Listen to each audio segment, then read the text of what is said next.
Hello,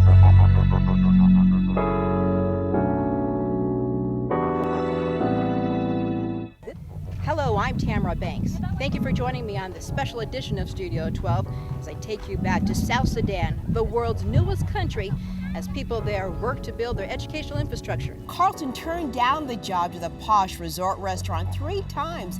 Never in his wildest dreams did he think a guy like him could live and work in a place like this. Daniel came to Denver when he was about 19 years old. This is a story of one of the world's most horrific humanitarian disasters. Hundreds of thousands of innocent people, civilians, bombed in their own homes by their own government. The scary situation that the Nuba Mountains is in is they're on the border, and so the borders have not been completely determined yet. No any kind of help, no medicines. Children are dying every day for the disease like malaria and other. Good evening and welcome to Studio 12. I'm Tamara Banks. As you just saw, I was in Sudan recently, my 5th trip to the region. Hearing a lot of is that a lot of people were coming over to fix Africa, and nobody was coming over to really understand and learn what was happening in the communities. You know, Colorado and Haiti are thousands of miles apart. How did you get involved in this, and what pulled at your heartstrings to even get engaged? Well, we have several adoptive agencies that are involved in adoption. Talk about some of the conditions, Dr. Eric, about how I understand your team operated on a dining room table at some point.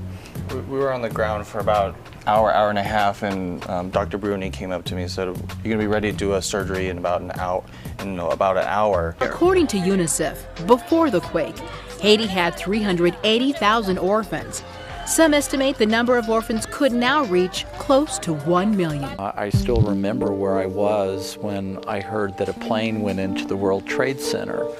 And this was a similar thing, you know, my phone went off and it's like a bomb went off at the Boston Marathon, and it's like, no, this can't be happening again. You are right there alongside elite athletes, the everyday athlete. And so how many thousands of backpacks can you check?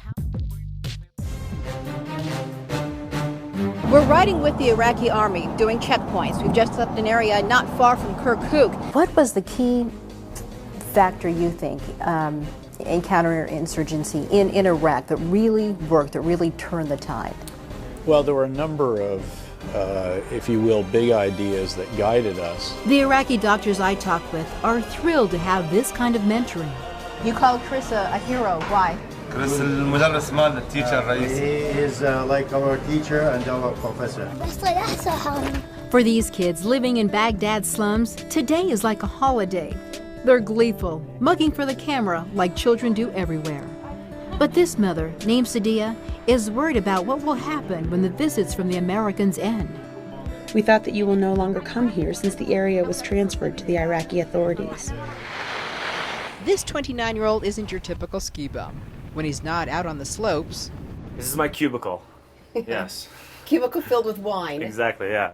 Carlton McCoy is hard at work as the world's newest and youngest master sommelier. Imagine holding someone's life in your hands. Well, that's exactly what I'm doing. Holding 400 lives in my hand.